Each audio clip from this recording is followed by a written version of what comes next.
you've lived in different parts of this country, and you've experienced Yes, the world. I've experienced the world. And basketball has given you those opportunities. And you are so right. Basketball without borders with the NBA.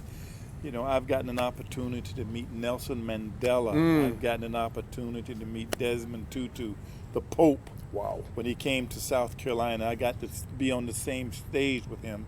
And all the different things and all the different people that I've met and all the places that I've gone, basketball was instrumental. It was the most important part because I grew up right here on Barnwell Street, Wow. a poor young African-American kid in a household of 13 in a 3-room house. Wow. So basketball lifted me up. But I had to put the energy. And you know, Alex, and the easy thing for you to have done, and I'm saying this, is to have picked one of those other places and live there. But instead, you've chosen to come back home and always call Columbia Yes. home Yes. and give back to this community and help this change that you're talking about, which is so powerful. And as a minority, I applaud you. I applaud that commitment that you've had to fix home, because we always want to fix other places, but very few want to come fix home. And you've committed to fixing home and giving back to home, and that's I've always felt that's so powerful. That's Thank you. It's an awesome thing. Well, as we conclude our conversation here, the one little, you know, all these little things, we all have a little gimmick, and at the end of the day, you and I have been bound together through basketball. Yes. And we're actually on the bench. Well, what do we do on the bench? Either coaches and players that are on the bench usually aren't in a good place because the player's mad because the coach's not playing you. But we want to take the good part of this, and we call this our 30-second timeout. By the time the players get to the huddle, it's probably 22, 23 seconds to Right. go in the timeout. Right. And you've got 10 to 15 seconds to make your point, and you better hope the players understand it, because now you're breaking the timeout, and who knows what happens out there. But what we like to do is like 3 quick topics, and you just fire away like quick answers. Okay. Okay? Your most impactful moment at Dreher High School. Being in the state championship. Wow. That was my most impactful moment. Not that we won, because we lost. We actually lost the game.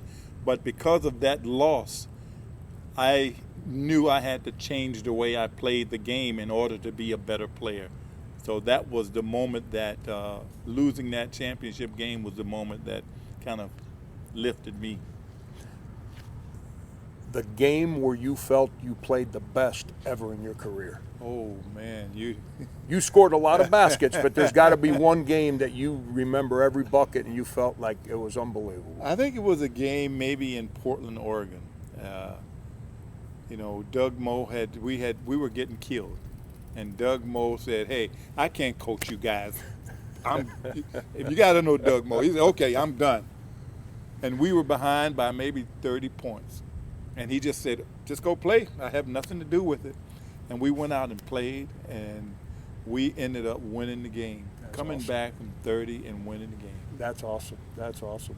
Those are the stories that the average fan don't understand. That sometimes That's right. That's what happens during the game. And last but not least, your favorite Frank McGuire story.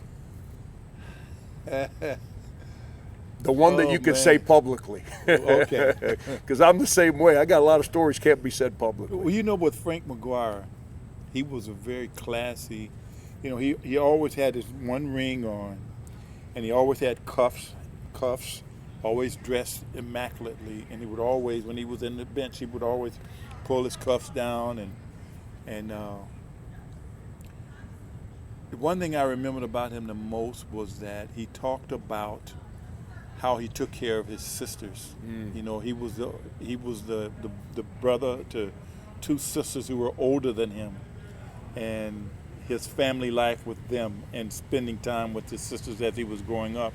And then how he took care of his young son, Frankie, who was a special needs child, and him loving, and you know, just watching the interaction between him and That's Frankie. awesome. And Frankie just loved his dad, and those were moments that I remember the most about Frank McGuire. That's awesome. That's, we all, you lived it as a player, as a coach.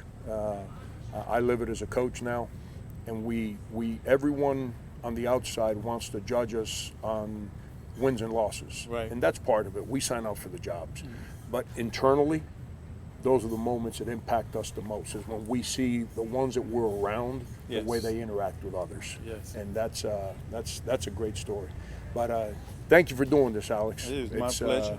Brand new show, and like I said, we're just trying to connect the past, the present, and the future, and continue to build our basketball brand here at the University of South Carolina. Well, I'm glad I got the opportunity. Thank you. And I wish Frank McGuire was here so you could interview him. Oof, That wow. would be awesome. That would be, based on the stories I've heard from you and several of the other players that I've been fortunate to meet, because you guys had incredible players here, Yeah. incredible people that have impacted basketball, and Coach McGuire brought all you guys here. Yes. And